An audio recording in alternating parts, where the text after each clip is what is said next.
Hello. Welcome to Cultural Resource Management, Anthropology 451 at the University of Montana.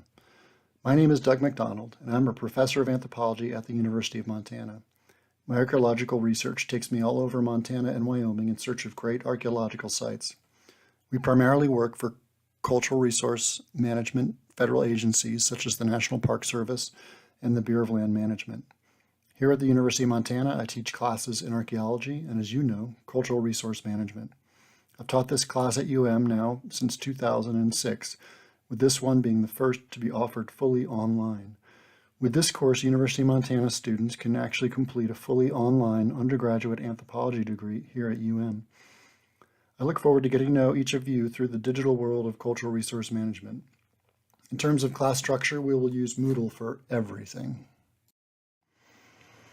In terms of what we're going to be doing this week, we're going to give an introduction to the course as well as a review of the syllabus. That's what today's video lecture is about. I'll talk a little bit about how to use Moodle. I'll introduce what cultural resource management is. I'll talk about my summer in cultural resource management.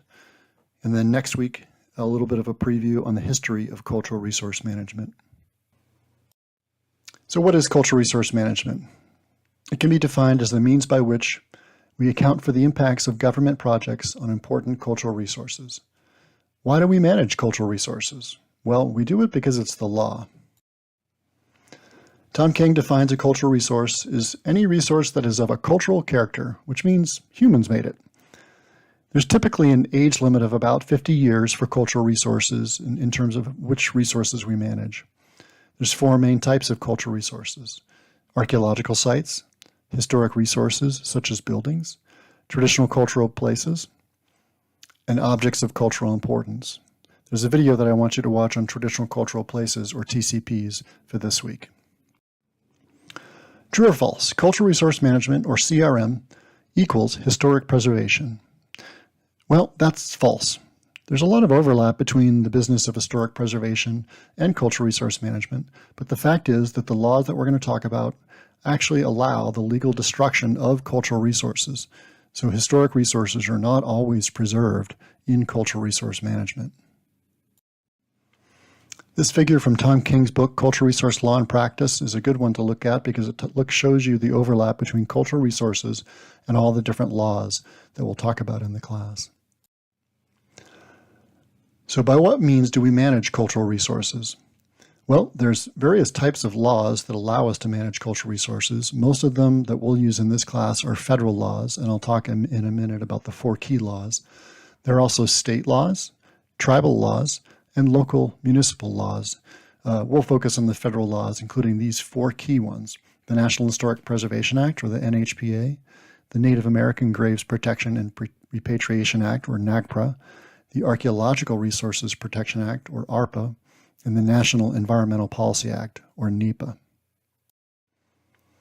So I spent my summer, and most of my summers since I've been here since 2006 at the University of Montana, conducting archaeological research for cultural resource management projects. This is a photo of a rock pile, or a cairn, down south of Red Lodge for a project we did for the Bureau of Land Management. They wanted me and my archaeology team from the University of Montana, including students and former students, to examine the project area, which was hundreds of acres big, in terms of finding archaeological sites. Once we found the archaeological sites, we map them, record them, and tell the BLM where the sites are so that they can manage them. And that way, we're helping the BLM, the Bureau of Land Management, manage their cultural resources. We also conduct archaeological surveys of backcountry trails, such as this one, which is the Sky Rim, a beautiful trail up in the northwestern part of the park, just south of Big Sky Ski Resort. We also conducted archaeological work in other areas of the park along various major river corridors, and this summer we recorded the first Native American rock art, these handprints, in one of those project areas.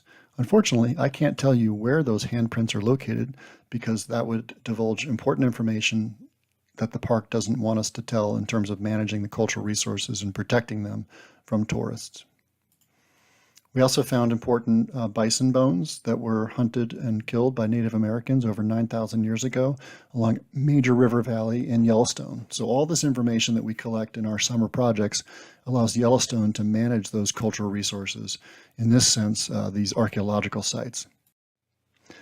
In the past, we've done all kinds of various cultural resource management projects. We've studied Air Force bases and conducted archaeological work and surveys to identify important cultural resources at Air Force bases in New Jersey, such as this photo shows, Florida, Nevada, Montana, and Wyoming.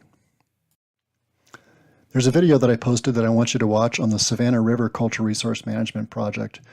This is a good video that shows how federal agencies consider the impacts of their activities on federal lands. So that's the video for this week. It's just meant to be an introduction to cultural resource management. Over the course of this semester, you students will be able to figure out whether cultural resource management is an appropriate career choice for you. There's a lot of job opportunities out there, and I'll hope to disseminate some information about those opportunities for you as we move forward in the class. So next week, we'll talk about the history of cultural resource management and provide a better summary of our cultural resource management laws.